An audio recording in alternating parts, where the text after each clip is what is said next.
Hi students, இப்போ வந்து நம்ம இந்த வாரம் வீக்லி டெஸ்ட்டுக்கான மேக்ஸ் சொல்யூஷன் தான் பார்க்க போகிறோம். ஸோ இந்த வாரம் டாபிக் என்ன அப்படின்னா ரேஷியோ அண்ட் ப்ரொபோர்ஷன் தான். ஸோ ஒரு 15 சம் எடுத்திருந்தோம். அது எப்படி வந்து சிம்பிளா வந்து சால்வ் பண்ணலாம்னு சொல்லிட்டு தான் பார்க்க போகிறோம். ஸோ ஃபர்ஸ்ட் சம் பாருங்க. ஒரு குழுவில் உள்ள ஆண்கள் பெண்களின் விகிதம் 5:2.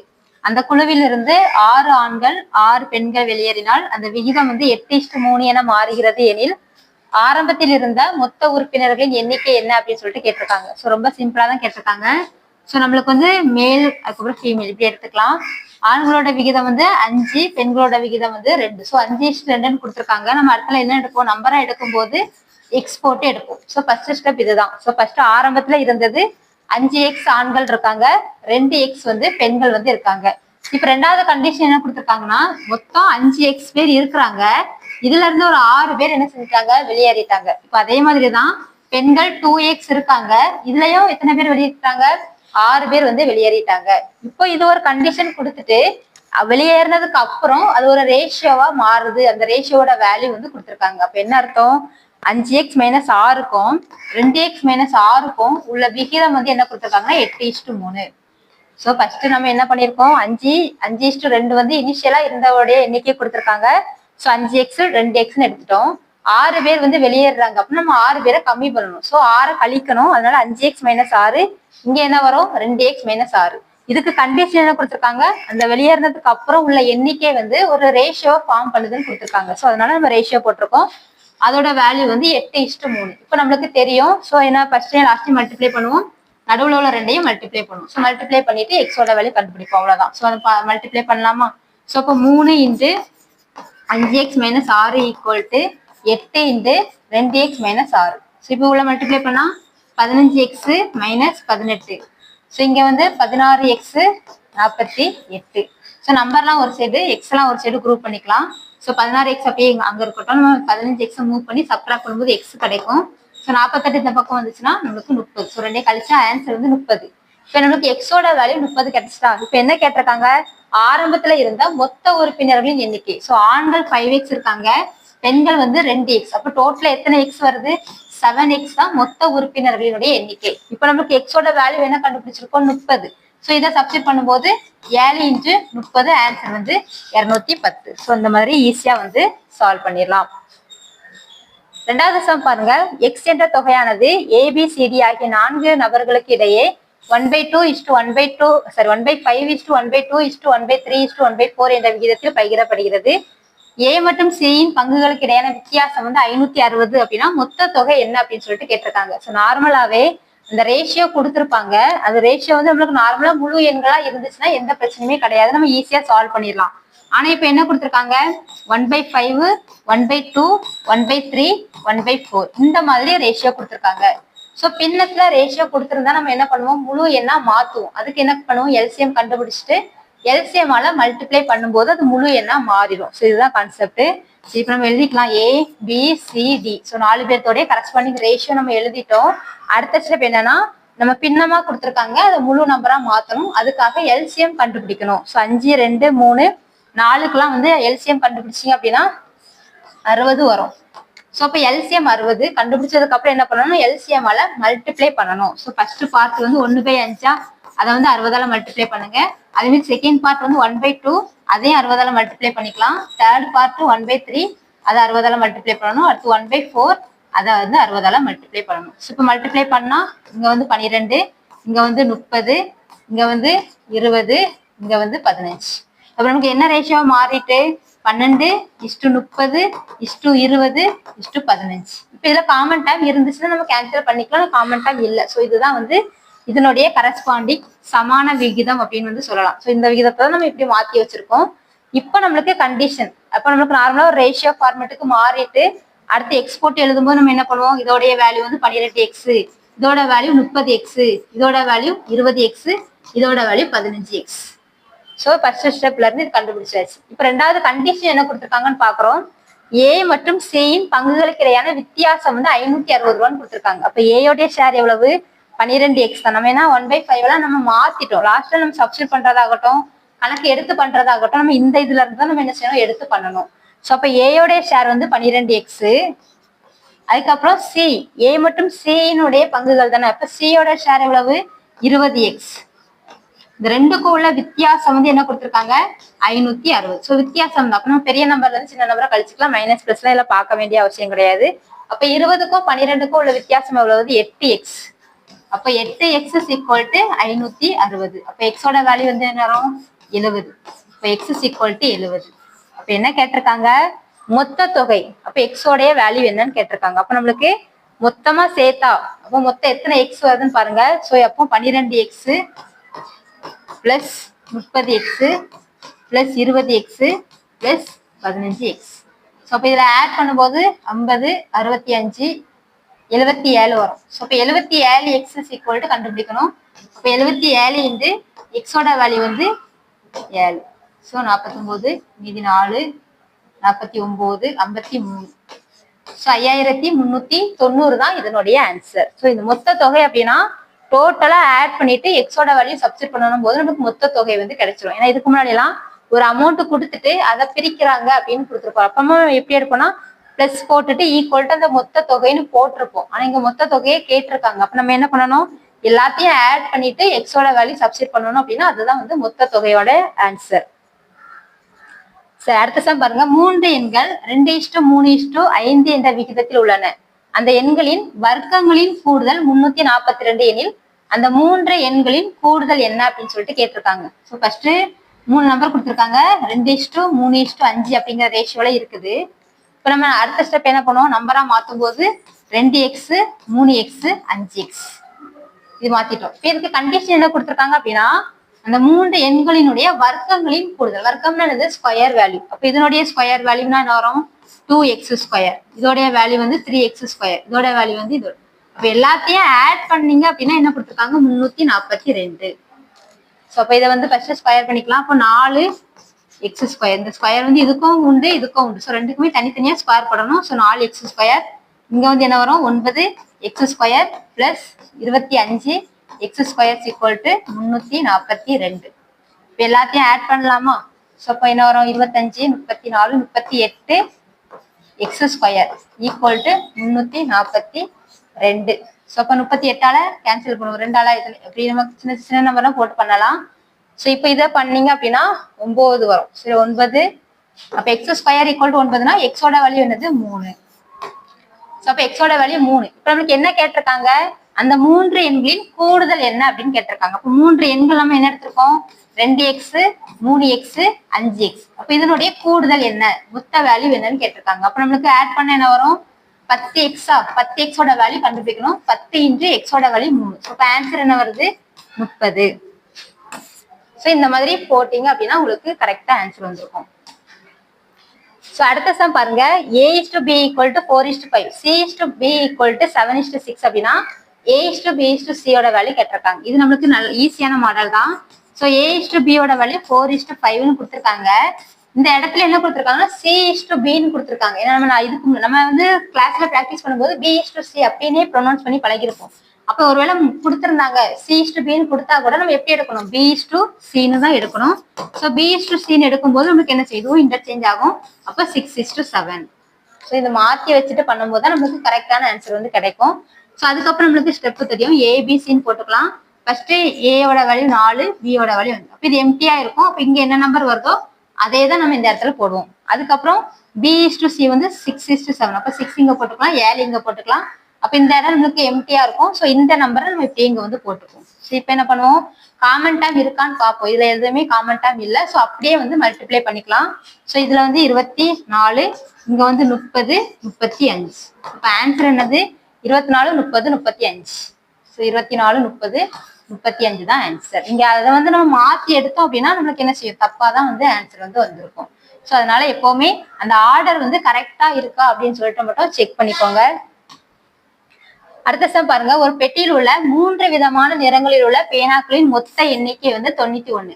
சிவப்பு நிற பேனாவும் பச்சை நிற பேனாவும் 5:2 அப்படிங்கிற விகிதத்துல இருக்குது. மேலும் பச்சை நிற பேனாக்களின் எண்ணிக்கையானது நீல நிற பேனாக்களின் எண்ணிக்கையில் 33:1/3% அப்படின்னா சிவப்பு நிற பேனாவின் எண்ணிக்கைக்கும் பச்சை நிற பேனாவின் எண்ணிக்கைக்கும் உள்ள வித்தியாசம் என்னன்னு கேட்டிருக்காங்க. ஸோ இது வந்து பார்க்கதான் கொஞ்சம் பெரிய சம மாதிரி இருக்கும். ஆனா ரொம்ப ஈஸி தான்.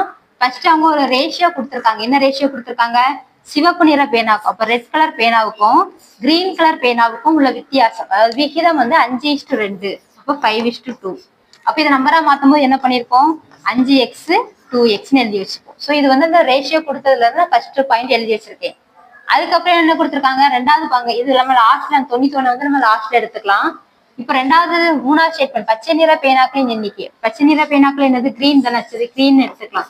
இந்த கிரீன் வந்து எப்படி இருக்குது, ப்ளூ கலர் பென் வந்து எத்தனை இருக்கோ அதுல 33 1/3% வந்து ஈக்குவலண்டா இருக்குன்னு கொடுத்துருக்காங்க. ஸோ அப்போ அந்த வேர்டை அப்படியே நம்ம என்ன பண்றோம், ஒரு ஈக்குவேஷன் மாதிரி ஃபார்ம் பண்றோம்.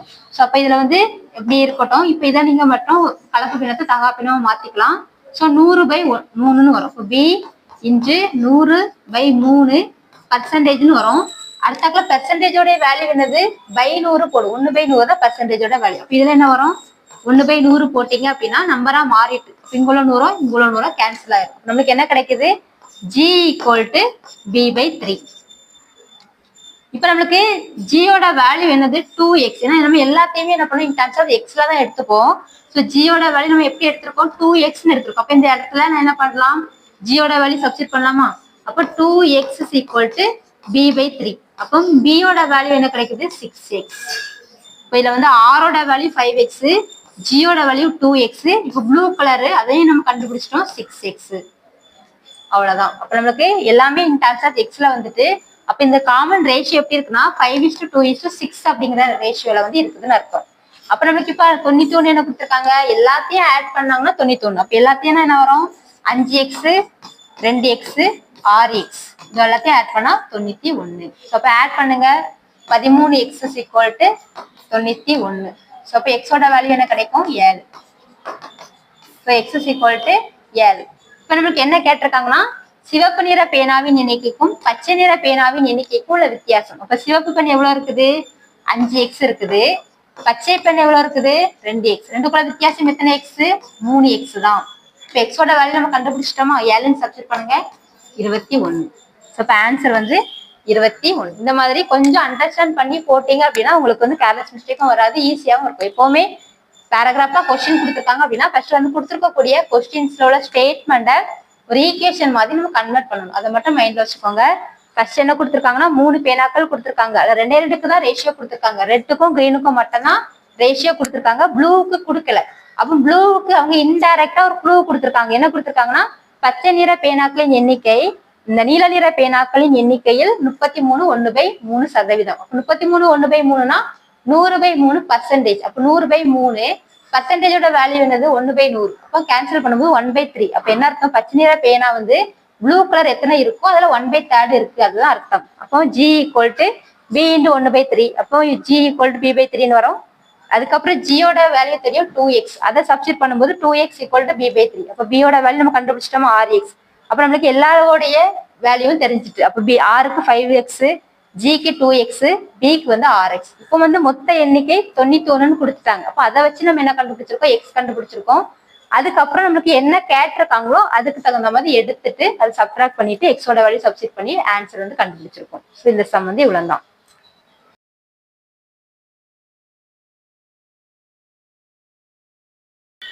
அடுத்த சம் பாருங்க. ஒரு முக்கோணத்தில் உள்ள கோணங்கள் 3:4:5 என்ற விகிதத்தில் உள்ளன. இனியில் அதன் சிறிய கோணத்திற்கும் பெரிய கோணத்திற்கும் உள்ள வித்தியாசம் என்ன? சோ இந்த மாதிரி கணக்குல நம்ம ஃபர்ஸ்ட் முக்கோணங்களை பத்தி கொடுத்துருக்காங்க அப்படின்னா அந்த கோணங்கள்ல தெரியும். 3 கோணத்தையும் கூட்டினா எத்தனை டிகிரி அப்படி மட்டும் மைண்ட்ல வச்சுட்டா போதும். ஸோ ஃபர்ஸ்ட் 3:4:5ன்னு கொடுத்துருக்காங்க. அப்ப நம்ம இதை நார்மலா எக்ஸ் போட்டு எழுதும் போது 3x 4x 5xன்னு எழுதுவோம். இப்ப என்ன அர்த்தம், இந்த 3 கூட்டணும். ஏன்னா நமக்கு முக்கோணத்தின் 3 கோணங்களின் கூடுதல் 180 டிகிரி, அது மட்டும் தெரியணும். சோ 180 டிகிரி போட்டாச்சு. நம்ம ஆல்ரெடி வீடியோ போடும் போதும் சொல்லியிருக்கோம், கிளாஸ்ல நடத்தும் போதும் சொல்லியிருக்கோம். சோ அப்ப 3 கோணங்களின் கூடுதல் 180 டிகிரி. அப்ப இது எல்லாத்தையும் ஆட் பண்ணும்போது நமக்கு என்ன கிடைக்குது, 12x = 180 டிகிரின்னு கிடைக்குது. சோ அப்ப நம்ம கேன்சல் பண்ணிக்கலாம். 6ஆல கேன்சல் பண்ணும்போது இங்க 2 கிடைக்கும். சோ இங்க வந்து 30 கிடைக்கும், இங்க வந்து 15. அப்ப எக்ஸோட வேல்யூ வந்து 15 டிகிரி. இப்ப என்ன கேட்டிருக்காங்க, பெரிய கோணத்திற்கும் சிறிய கோணத்திற்கும் உள்ள வித்தியாசம். நம்ம தனித்தனியா எல்லா ஆங்கிளையும் கண்டுபிடிச்சிட்டு அதுக்கப்புறம் வித்தியாசம் கண்டுபிடிக்கலாம், அதுவும் பண்ணலாம். அப்படி இல்லைன்னா பெரிய கோணம்னா நமக்கு என்ன வரும், 5xன்னு வரும். சிறிய கோணம்னா 3xன்னு வரும். இந்த ரெண்டுக்குள்ள வித்தியாசம் எவ்வளவு, 2x தான். அப்ப 2x வேல்யூ தான் கேட்டிருக்காங்க. அப்ப 2 × 15. So 2 × 15 degree equal to answer என்ன வரும்? 30 டிகிரி தான். இது வந்து டிகிரி, அதை பார்த்துக்கோங்க. So 30 degree. ஸோ இந்த மாதிரி இது வந்து ரொம்ப ஈஸியா பேசிக்கா தான் கேட்டிருக்காங்க. அடுத்த சம் பாருங்க. 4a = 5b = 6c அப்படின்னா a/b/c வேல்யூ கேட்டிருக்காங்க. இதுவும் நம்ம ஆல்ரெடி சால்வ் பண்ணியிருக்கோம். ஈஸியான சம் தான். 4a = 5b = 6c அப்படின்னு கொடுத்துருந்தாங்க. அப்படின்னா ஃபர்ஸ்ட் நம்ம என்ன பண்ணுவோம்? ஏபிசிக்கு கீழே வந்து நம்பர் வர மாதிரி நம்ம எடுத்துக்கணும். அப்ப அதுக்கு என்ன பண்ணணும் அப்படின்னா அதுக்கு அந்த இதுல இருக்க அட்ஜசன்ட் நம்பர் 4, 5, 6 இந்த மூணுக்கும் ஃபர்ஸ்ட் எல்சிஎம் கண்டுபிடிக்கணும். எல்சிஎம் கண்டுபிடிச்சிட்டு எல்சிஎம் டிவைட் பண்ணுவோம். அவ்வளவுதான். சரியா? அப்போ வந்து 4, 5, 6க்கு வந்து எல்சிஎம் கண்டுபிடிக்கும் போது நமக்கு என்ன வரும் அப்படின்னா 60 வரும். ஸோ 60 வரும். இப்போ 60ஆல என்ன செய்யணும்? எல்லாத்தையுமே வந்து டிவைட் பண்ணணும். அப்போ 4a/60. இங்க என்ன வரும்? 5b/60. இங்க வந்து 6c/60. ஸோ இப்போ கேன்சல் பண்ணிக்கோங்க. இங்க வந்து 15 கிடைக்கும், இங்க வந்து 12 கிடைக்கும், இங்க வந்து 10 கிடைக்கும். அப்போ a/15 = b/12 = c/10. அப்ப நம்மளுக்கு ரேஷியோ, கரஸ்பாண்டிங் ரேஷியோ என்னது? a/b/c = a க்கு கீழே உள்ள நம்பர் 15, b க்கு கீழே உள்ள நம்பர் 12, c க்கு வந்து 10. அப்ப ஆன்சர் வந்து 15:12:10 தான் ஆன்சர். ஸோ இதுவும் வந்து ஈஸியான மெத்தட்ல தான் கேட்டிருக்காங்க. ஸோ அடுத்த சம் பாருங்க. a ஆனது b ஐ போல 2 மடங்கு, c ஆனது b ஐ போல 2 மடங்கு எனில் a/b/c. ஸோ இதுக்கு முன்னாடி ஒரு கணக்கு பார்த்தோம். அதை தான் இவங்க வேர்டா கொடுத்துருக்காங்க, சென்டென்ஸா கொடுத்துருக்காங்க. ஸோ ஃபர்ஸ்ட் என்ன கொடுத்துருக்காங்கன்னா a வந்து b ஐ போல 2 மடங்கு. அப்ப a யோட வேல்யூ எப்படி இருக்குது? 2b அப்படின்னு சொல்லிட்டு இருக்குது. அதே மாதிரி ரெண்டாவது ஸ்டேட்மெண்ட் என்ன கொடுத்துருக்காங்க? c வந்து அதே மாதிரி இருக்கலாம், b ஐ போல 2 மடங்கு அப்படின்னு சொல்லிட்டு கொடுத்துருக்காங்க. ஸோ இப்போ இதெல்லாம் பாருங்க. நான் என்ன பண்றேன்? இதை வந்து அரேஞ்ச் பண்றேன். a/b = எழுதும் போது நமக்கு என்ன கிடைக்கும்? 2ன்னு கிடைக்கும். நம்ம இதை எப்படி எழுதிக்கலாம்? 2/1 அப்படின்னு சொல்லிட்டு எடுத்துக்கலாம். அப்ப இதுல இருந்து நமக்கு என்ன தெரியுது அப்படின்னா a/b = என்ன வரும்? 2:1. ஸோ அதை நம்ம எப்படினாலும் நம்ம அரேஞ்ச் பண்ணிக்கலாம். ஒருவேளை நம்ம இந்த மாதிரி கூட எழுதிக்கலாம். a/2 = b/1. இந்த மாதிரி அரேஞ்ச் பண்ணா நம்மளுக்கு a/b வேல்யூ என்னது? 2:1 தான். ஸோ இது நம்ம நடத்தும் போது சொல்லியிருப்போம். அப்ப a/b வேல்யூ நம்ம கண்டுபிடிச்சாச்சு. அப்ப இதே மாதிரி இதுக்கு எழுதலாமா? அப்ப நம்ம என்ன பண்ணலாம்? c/b = 2/1 எழுதலாம். அப்படி இல்லைன்னா c/2 = b/1 எழுதலாம். ஸோ நம்மளுக்கு தகுந்த மாதிரி எழுதிக்கலாம். அப்ப இதுல வந்து என்ன அர்த்தம்? c/b = 2:1. நம்மளுக்கு எப்பவுமே இந்த கரெக்டா அந்த ஆர்டர் படி பார்த்தோம் அப்படின்னா a/b அடுத்து b/c தான் வேணும். b/c அப்படிங்கும்போது என்ன வரும்? 1:2. ஸோ அவ்வளவுதான். அப்ப நம்மளுக்கு இதுல வந்து ஈஸி தான். ஏன்னா b யோட வேல்யூ சேமா இருக்கிறதுனால இங்கேயும் b வந்து 1 தான், இதுலயும் b வந்து 1 தான். அப்ப a யோட வேல்யூ 2, b யோட வேல்யூ 1, c யோட வேல்யூ வந்து 2 தான். 2:1:2 தான். அப்படி இல்லைன்னா நம்ம என்ன மெத்தட்ல போடுவோம் அப்படின்னா ஏபிசி மெத்தட்ல போடுவோம். இதுக்கும் அதே இது கான்செப்ட் தான். ஸோ 2:1னா இங்க 1 வரும். அடுத்து வந்து 1:2னா இங்க வந்து 1 வரும். ஸோ போடுங்க 2, 1, 2. இப்ப ஆன்சர் வந்து இதுதான். இந்த வேர்டா கொடுத்தா கூட நம்ம என்ன பண்ணணும்? இந்த மாதிரி மாத்திட்டு அதே கான்செப்ட்ல பண்ணும்போது நம்மளுக்கு ஈஸியா இருக்கும். அடுத்த சம் பாருங்க. a/b = 5:4 கொடுத்திருக்காங்க. a ஆனது b ஐ விட 19 அதிகம் அப்படின்னா a மற்றும் b இன் கூடுதல் வந்து கேட்டிருக்காங்க. ஸோ a மற்றும் b னுடைய கூடுதல் கேட்டிருக்காங்க. ஸோ ஃபர்ஸ்ட் பாருங்க a/b = 5:4. அப்ப நம்மளுக்கு நம்பரா மாத்தும் போது என்ன பண்ணுவோம்? ab யோட வேல்யூ வந்து இங்க வந்து 5x கிடைக்கும், இங்க வந்து 4x கிடைக்கும். ஃபர்ஸ்ட் ஸ்டெப் போட்டாச்சு. ரெண்டாவது ஸ்டேட்மெண்ட் என்ன கொடுத்திருக்காங்க? a ஆனது b ஐ விட 19 அதிகம். அப்ப a யோட வேல்யூ நம்ம என்ன எடுத்திருக்கோம்? 5x எடுத்திருக்கோமா? இந்த 5x வந்து எதுக்கு ஈக்குவலண்டா இருக்கான்? b யோட வேல்யூ என்னது? 4x விட எவ்வளவு அதிகமா இருக்கு? 19. ஸோ நம்ம இது ஏஜஸ் கணக்கு பார்க்கும்போது இந்த மாடல் நம்ம நிறையவே சால்வ் பண்ணியிருக்கோம். ஸோ வேர்டா கொடுத்திருக்காது, நம்ம ஒரு ஈக்குவேஷனா ஃபார்ம் பண்றோம். அவ்வளவுதான். அப்ப a யோட வேல்யூ 5x, b யோட வேல்யூ 4x. அப்போ நமக்கு என்ன கொடுத்திருக்காங்க? a யோட வேல்யூ வந்து b யோட வேல்யூவோட 19 அதிகம் அப்படின்னு சொல்லிட்டு கொடுத்திருக்காங்க. இப்ப பாருங்க x ஓட வேல்யூ என்ன கிடைக்கும்? 19ன்னு கிடைக்கும். ஏன்னா 4x இந்த பக்கம் வரும்போது 5x - 4x x ஆயிரும். அப்ப x ஓட வேல்யூ 19. அப்ப x ஓட வேல்யூ 19னா இப்ப என்ன கேட்டிருக்காங்க? ரெண்டினுடைய கூடுதல் கேட்டிருக்காங்க. அப்ப கூடுதல் அப்படிங்கும்போது என்ன வரும்? 5x 4x கூட்டினா 9x. இதுவும் இப்படி பண்ணலாம். நம்ம வந்து 5x தனியா கண்டுபிடிச்சிட்டு 4x தனியா கண்டுபிடிச்சிட்டு அதுக்கப்புறம் ரெண்டையும் ஆட் பண்றதும் கரெக்ட் தான். சிம்பிளா இந்த மாதிரி ஃபர்ஸ்ட் வேல்யூ கண்டுபிடிச்சு வச்சுட்டு எக்ஸோட வேல்யூவை லாஸ்ட்ல சப்ஸ்டிட் பண்றது ஈஸி தான். அப்போ 9 × 19 அப்படின்னு சொல்லிட்டு வரும். ஸோ அப்போ ஆன்சர் வந்து பாத்தீங்கன்னா 110 71 வரும். என்னோட லாஸ்ட் டிஜிட் வந்து 99 81, இது 8 171. ஸோ இந்த மாதிரி ஈஸியா வந்து கண்டுபிடிச்சிடலாம். அடுத்த சம் பாருங்க, ஒரு பையில் 10:5:2 என்ற விகிதத்தில் 25 பைசா 50 பைசா மற்றும் ₹1 நாணயங்கள் உள்ளன. அதில் உள்ள நாணயங்களின் மொத்த மதிப்பு ரூபாய் மதிப்பு வந்து 112 ரூபான்னு கொடுத்துருக்காங்க. அப்படின்னா மொத்த நாணயங்களின் எண்ணிக்கை என்ன அப்படின்னு சொல்லிட்டு கேட்டிருக்காங்க. ஸோ இதுவும் ஈஸி தான் பாருங்க. 25 பைசா நாணயங்கள், அதுக்கப்புறம் 50 பைசா நாணயம், அதுக்கப்புறம் ₹1 காயின். ஸோ இது பாருங்க என்ன ரேஷியோல இருக்குது, 10, 5, 2 அந்த ரேஷியோல இருக்குது. அப்ப ரேஷியோவை நம்பரா மாத்தும்போது நம்ம என்ன பண்ணுவோம், எக்ஸ் போட்டு எழுதுவோம். So 10x 5x 2x. So இப்ப கேட்டிருக்கிறது நாணயங்களினுடைய எண்ணிக்கை, இவ்வளோத்தையும் கூட்டினா என்ன வரும் அதுதான் கேட்டிருக்காங்க. ஆனா நமக்கு ஒரு வேல்யூ கொடுத்துருக்காங்க, அது என்னது, ₹112. மொத்தமா கவுண்ட் பண்ணோம் அப்படின்னா ₹112 உள்ள சேரும் அப்படின்னு சொல்லிட்டு கொடுத்துருக்காங்க.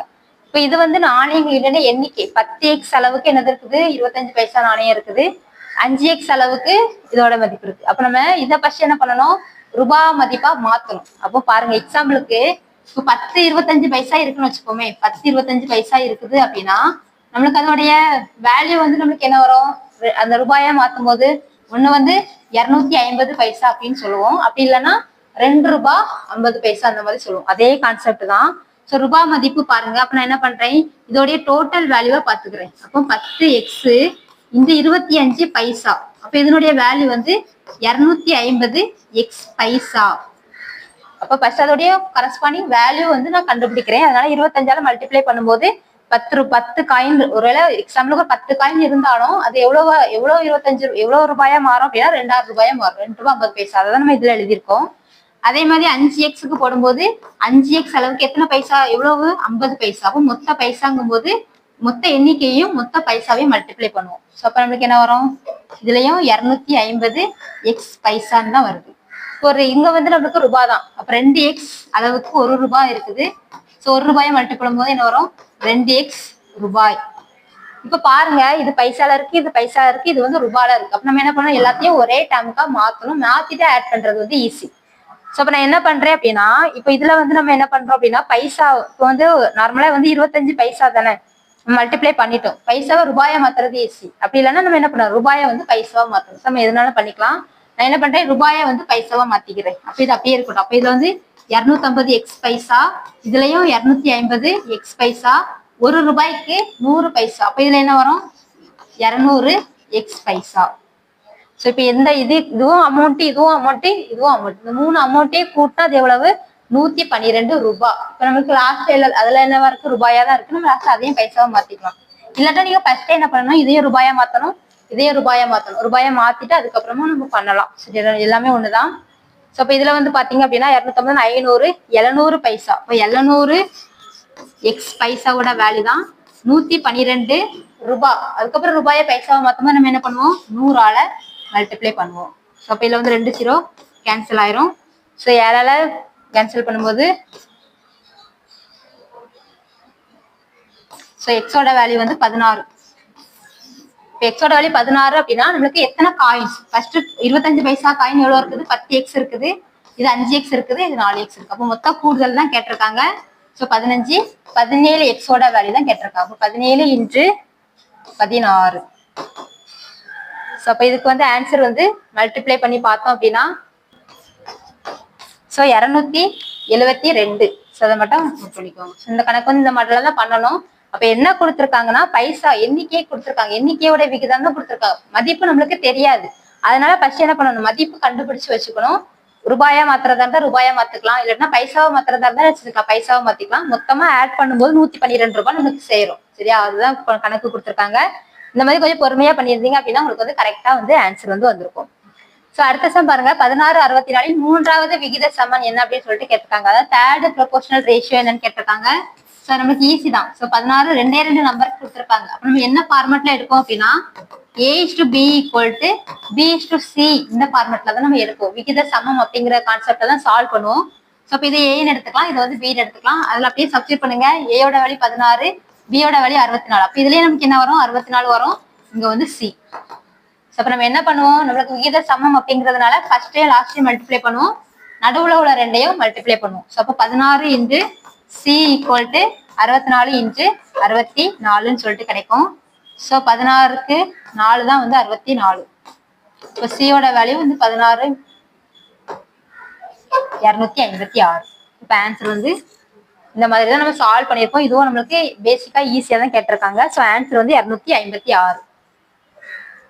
அடுத்த சம் பாருங்க. 2 புத்தகங்களின் விலைகளின் விகிதம் 5:6. முதல் புத்தகத்தின் விலை 20%, இரண்டாவது புத்தகத்தின் விலை 33.1/3% அதிகரிக்கப்பட்டால் புதிய விகிதம் என்ன அப்படின்னு சொல்லிட்டு கேட்டிருக்காங்க. இதுவும் ஈஸி தான். ஃபர்ஸ்ட் புத்தகத்தை ஏன்னு எடுத்துக்கலாம், ரெண்டாவது புத்தகத்தை பின்னு எடுத்துக்கலாம். அதோட இனிஷியல் பிரைஸ் வந்து நம்ம 5:6. ஸோ நம்ம எப்படி எடுத்துக்கலாம், 5x 6x. இப்ப நம்மளுக்கு மொத்த அமௌண்ட் எவ்வளவுன்னு கொடுக்கல, ஒரு புத்தகத்தின் விலை எதுவுமே கொடுக்கவே இல்லை. இந்த மாதிரி கணக்குல நம்ம என்ன பண்ணிக்கலாம், எக்ஸோட வேல்யூ நம்மளா எடுத்துக்கலாம். ஸோ இங்க பர்சன்டேஜ் கொடுத்துருக்கிறதுனால எக்ஸோட வேல்யூ நம்ம என்ன பண்ணிக்கலாம், மல்டிபிள்ஸ் ஆஃப் 100 எடுத்துக்கலாம். ஸோ எக்ஸோட வேல்யூ 100 நம்மளா எடுத்துக்கிட்டோம். ஸோ ஃபர்ஸ்ட் புத்தகத்தினுடைய விலை 500 ரூபாய், ரெண்டாவது புத்தகத்தின் விலை வந்து என்ன வரும் 600 ரூபாய் அப்படின்னு நம்மளாதான் எடுத்துக்கிட்டோம். சரியா? சரி, ஃபர்ஸ்ட் புத்தகத்தினுடைய விலை எவ்வளவு இன்க்ரீஸ் ஆகுது, 20% இன்க்ரீஸ் ஆகுது. அப்ப பாருங்க 500 ரூபாயில 20% என்னன்னு பார்க்கணும். ஸோ அப்ப பார்க்கும்போது நம்மளுக்கு என்ன கிடைக்கும், 100 ரூபாய். அப்போ எவ்வளவு கூட்டுறாங்க, 100 ரூபாய் அதிகரிக்கிறாங்க. அப்போ ஃபர்ஸ்ட் இருந்த பிரைஸ் 500 ரூபாய், இப்போ நம்மளுக்கு என்ன வரும் 600 ரூபாயா மாறுது. அதே மாதிரி செகண்ட் புத்தகத்துக்கும் 600 ரூபாயா இருந்தது, இப்ப எவ்வளவு சதவீதம் இன்க்ரீஸ் பண்றாங்க, 33.1/3. 33.1/3 நம்மளுக்கு என்ன வரும், 100/3. ஸோ 100/3 சதவீதம் அப்படிங்கறத நம்ம என்ன பண்ணுவோம், பை 100 வந்து போடுவோம். இப்போ 100 கேன்சல் ஆயிரும். அப்ப இங்க எவ்வளவு அதிகமாகுது, 200 ரூபாய் அதிகமாகுது. அப்ப ஆல்ரெடி இருந்த பிரைஸ் வந்து 600 ரூபாய், இப்ப நம்மளுக்கு 200 ரூபாய் கூட்டுறதுனால புதிய விலை என்னது, 800 ரூபாய். இவ்வளவுதான். இப்ப என்ன கேட்டிருக்காங்க, புதுசா என்ன விலை இருக்கோ அதோடைய ரேஷியோ என்னன்னு கேட்டிருக்காங்க. அப்ப 600:800 தான். அப்ப இதுல காமன் டேர்ம் கேன்சல் பண்ணிக்கலாம். ஸோ 2 0 கேன்சல் ஆயிரும். மறுபடியும் இதை 2ஆல கேன்சல் பண்ணும்போது 3 கிடைக்கும், இங்க வந்து 4 கிடைக்கும். அப்ப ஆன்சர் எத்தனை, 3:4. ஸோ இப்ப ஆன்சர் வந்து 3:4 தான். ஏன் நம்ம வந்து 100 நம்மளா எடுக்கும் அப்படின்னா, அவங்க விலையை பத்தி எதுவுமே கொடுக்கல. சில இதுல மொத்த விலை இவ்வளோன்னு கொடுத்துருப்பாங்க, இல்லாட்டா ஃபர்ஸ்ட் புத்தகத்தின் விலை இவ்வளோன்னு கொடுத்துருப்பாங்க. விலை ஏதாவது அதுக்கு எக்ஸோட வேலையை கண்டுபிடிக்கிறதுக்கு ஏதாவது க்ளூ கொடுத்துருந்தாங்க அப்படின்னு நம்ம அதை வச்சுதான் சால்வ் பண்ணணும். இப்ப அதுல விலையை பத்தி எதுவுமே பேசல, வெறுமனே இன்கிரிமெண்ட் மட்டும் தான் கொடுத்துருக்காங்க. ஸோ அந்த மாதிரி கணக்குல எக்ஸ் என்ன பண்ணலாம், நம்மளா எடுத்து சால்வ் பண்ணும்போது, இந்த மெத்தட்ல பண்ணும்போது நம்மளுக்கு என்ன கன்ஃபியூஷன் இல்லாம ரொம்ப ஈஸியா வந்து ஆன்சர் வந்து கிடைச்சிடும். இன்னொரு மெத்தட் என்னது அப்படின்னா, இப்போ இதுல வந்து இன்னொரு மெத்தட் உங்களுக்கு எக்ஸ்பிளைன் பண்ணிடுறேன், அது உங்களுக்கு ஈஸியா இருந்தா அதை ஃபாலோ பண்ணிக்கலாம். ஸோ இப்போ இதுல வந்து என்ன கொடுத்துருக்காங்க, அதே தான். இங்கே ஏ பின்னு எடுத்துக்கலாம். ஃபர்ஸ்ட் வேல்யூ 5x, ரெண்டாவது வேல்யூ என்ன கொடுத்துருக்காங்க 6x. இப்போ வந்து புத்தகத்தின் விலையை 20% இன்க்ரீஸ் பண்றாங்க. அப்போ புதுசா விலை வந்து எவ்வளவு இருக்கும், ஆல்ரெடி ஒரு 100%க்கான விலை, இப்போ ஒரு 25%க்கான விலை. அப்ப ரெண்டையும் சேர்க்கும் போது 120%-னுடைய மதிப்பு. 120% எதுக்கு, 5x. அதே மாதிரி இங்க வந்து நம்ம பார்த்தோம் போது 33 எப்படி பிரிச்சுக்கலாம், 33 + 1/3. அப்ப வந்து ஆல்ரெடி இருந்தது 100, இப்போ ஒரு 33/1/3 ஆட் ஆகுது. அப்ப என்ன வரும், அதோட புது ரேஷியோ வந்து 133/1/3 ரேஷியோ. அப்ப இங்க என்ன வரும், 133/1/3% எவ்வளவுல, 6xல தான். ஸோ பர்சன்டேஜ் கேன்சல் ஆயிரும், எக்ஸ் கேன்சல் ஆயிரும். அப்ப இங்க என்ன கிடைக்கும் அப்படின்னா 120 5, இங்க வந்து நம்மளுக்கு மல்டிப்ளை பண்ணும்போது 399. அப்ப 400/3 கிடைக்கும். ஸோ 400/3 × 6. இப்போ இது அப்படியே இருக்கும், நம்ம காமன் டைம் கேன்சல் பண்ணுவோம். ஸோ இப்போ 2. அப்ப என்ன கிடைக்குது, 5 × 120 2 × 400 கிடைக்குது. அப்ப இதை வந்து கேன்சல் பண்ணிக்கலாம். இதை கேன்சல் பண்ணும்போது 8 கிடைக்கும், மறுபடியும் 6 கிடைக்கும், மறுபடியும் 3 4. அதே தான் வரும். ஸோ 2 மெத்தட் இருக்குது. உங்களுக்கு எந்த மெத்தட் ஈஸியா இருக்கோ அதை ஃபாலோ பண்ணிக்கோங்க. அதுல வந்து நம்ம எக்ஸோட வேல்யூ நம்மளா எடுத்து சால்வ் பண்ணுவோம், அது நமக்கு கொஞ்சம் ஈஸியா இருக்கும். இதுல வந்து கான்செப்ட் என்னதுன்னா, எவ்வளவு இன்க்ரிமெண்ட் பண்றாங்களோ, அப்ப ஆல்ரெடி ஒரிஜினல் விலை வந்து 100%ன்னு எடுத்துக்கிட்டோம். இப்ப 20% இன்க்ரிமெண்ட் பண்றாங்கன்னா மொத்தம் எவ்வளவு, 120%. இதுல ஆரம்பத்துல எவ்வளவு இருந்துச்சோ அதுல. நம்ம இந்த ப்ராஃபிட் அண்ட் லாஸ் கணக்குல இந்த மாதிரி தான் எடுத்து பண்ணியிருப்போம். ஸோ இந்த மாதிரி நம்ம என்ன பண்ணலாம், சால்வ் பண்ணலாம். உங்களுக்கு எது ஈஸியா இருக்கோ அதை வந்து பாத்துக்கோங்க. அடுத்த சம் பாருங்க, ஏபிசியின் விகிதங்கள் வந்து 5:7:9. அப்போ 1/A 1/B 1/C உடைய விகிதம் என்னன்னு கேட்டிருக்காங்க. ஸோ அப்ப இதுல வந்து பாருங்க, ஏபிசியோட வேல்யூ கொடுத்துட்டாங்களா. அப்போ 1/Aங்கும்போது என்ன வரும், 1/5 வரும், 1/Bனா 1/7 வரும், 1/9. இதுதான் வந்து ஆக்சுவலா அதோடைய மீனிங் இதுதான். ஆனா நம்மளுக்கு ஆப்ஷன்ல எப்பவுமே எப்படி இருக்காது, இந்த மாதிரி பின்னங்கள் ஃபார்மெட்ல இருக்காது. இதை நம்ம என்ன பண்ணணும், முழு நம்பரா மாத்தணும். அப்ப அதுக்கு என்ன பண்ணுவோம், எல்சிஎம் கண்டுபிடிப்போம், எல்சிஎம்மால மல்டிப்ளை பண்ணுவோம், அவ்வளவுதான். ஸோ அப்ப 5 7 9 இந்த 3க்கும் எல்சிஎம் மல்டிப்ளை பண்ணா அதுதான் நம்மளுக்கு ஆன்சர். ஸோ இந்த இடத்துல நம்ம மல்டிப்ளை பண்ண வேண்டாம், ஏன்னா காமன் டேர்ம் கேன்சல் ஆயிரும்.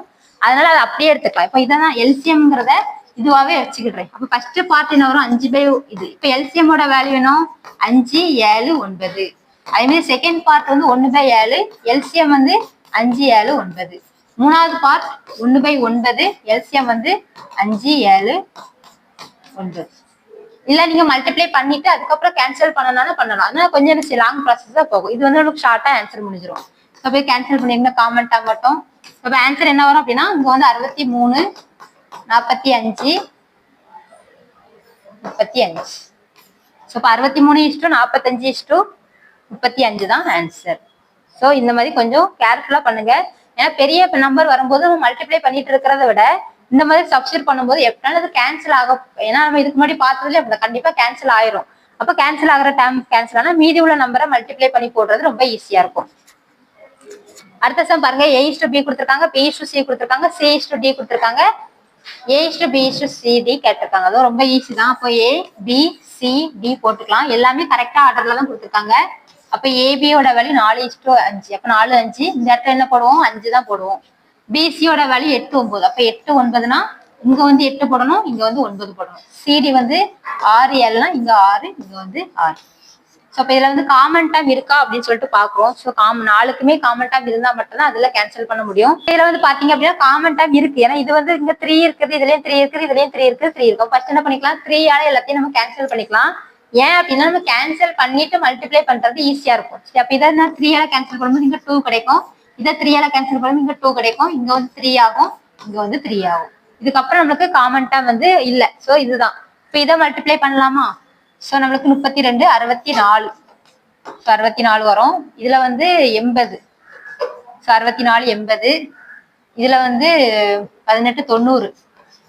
ஸோ இதுல வந்து 15, 105. இப்போ ஆன்சர் பாத்தீங்க அப்படின்னா 64, 80, 90, 105. அப்ப 64, 80, 90, 105 வந்து நம்மளுக்கு இதுலதான் இருக்கு. ஏன்னா நம்மளுக்கு கொஞ்சம் ஒண்ணு வந்து எப்படின்னா ஆப்ஷன் வந்து ஒரு டிஜிட், அதாவது ஒரு நம்பர்ல மட்டும் தான் வித்தியாசமா பண்ணி கொடுத்துருக்கு. அப்ப கேர்லெஸ் மிஸ்டேக் வரக்கூடாது. அப்ப நம்ம கொஞ்சம் தெளிவா கவனமா பார்த்து போட்டும் போது நமக்கு என்ன செய்யும், ஆன்சர் வந்து கரெக்டா வந்துடும். இதுல நம்ம மல்டிப்ளை பண்ணிட்டோம், அதுக்கப்புறம் காமன் டைம் கேன்சல் பண்ணலாம். ஆனா பெரிய நம்பரா வந்துட்டு அப்படின்னா நம்மளுக்கு காமன் டைம் கேன்சல் பண்றது என்னவாயிரும், கொஞ்சம் கஷ்டமா இருக்கும். அதனாலதான் ஃபர்ஸ்ட் பார்த்து காமன் டைம் இருந்துச்சுன்னா ஃபர்ஸ்ட் அதை கேன்சல் பண்ணி விட்டுருங்க. அதுக்கப்புறம் நம்ம மல்டிப்ளை பண்ணும்போது சின்ன நம்பரா இருக்குமா, அப்போ மல்டிப்ளை பண்றது ஈஸியா இருக்கும். கேர்லெஸ் மிஸ்டேக் வந்து நம்மளுக்கு வராது. அடுத்த சம் பாருங்க, 14, 18, 28 நான்காவது சமான விகிதம் என்னன்னு கேட்டிருக்காங்க. நான்காவது சமான விகிதம்னா A/B = C/D. ஸோ 3 கொடுத்தாதான் A/B = B/C எடுக்கும். 4ன்னு கொடுத்தாங்கன்னா ABCD தான் எடுக்கும். ஸோ அப்ப இதுல வந்து A-யோட வேல்யூ, B-யோட வேல்யூ, C-யோட சப்ஸ்டிட் பண்ணலாமா? இப்போ 14, 18, 28 X இல்லாட்டினா D-ன்னு கூட வச்சுக்கலாம். ஸோ அப்ப நம்மளுக்கு என்ன பண்ணுவோம், ஃபர்ஸ்ட் லாஸ்ட் மல்டிப்ளை பண்ணுவோம், நடுவுல உள்ள ரெண்டையும் மல்டிப்ளை பண்ணுவோம். ஸோ மல்டிப்ளை பண்ணா 14 × D = 18 × 28. ஸோ கேன்சல் பண்ணுங்க 2. அப்ப D-யோட வேல்யூ என்ன கிடைக்குது, 36. ஸோ ரொம்ப ஈஸியா தான் கேட்டிருக்காங்க. ஸோ அவ்வளவுதான். இந்த வாட்டி வீக்லி டெஸ்ட்ல கேட்ட கொஸ்டின் இவ்வளவுதான். ரொம்ப ஈஸியான சம்ஸ் தான். இதுல ஏதாவது டவுட் இருந்துச்சுன்னா நீங்க வந்து கமெண்ட் பண்ணுங்க. இனி அடுத்த வீடியோல பார்க்கலாம்.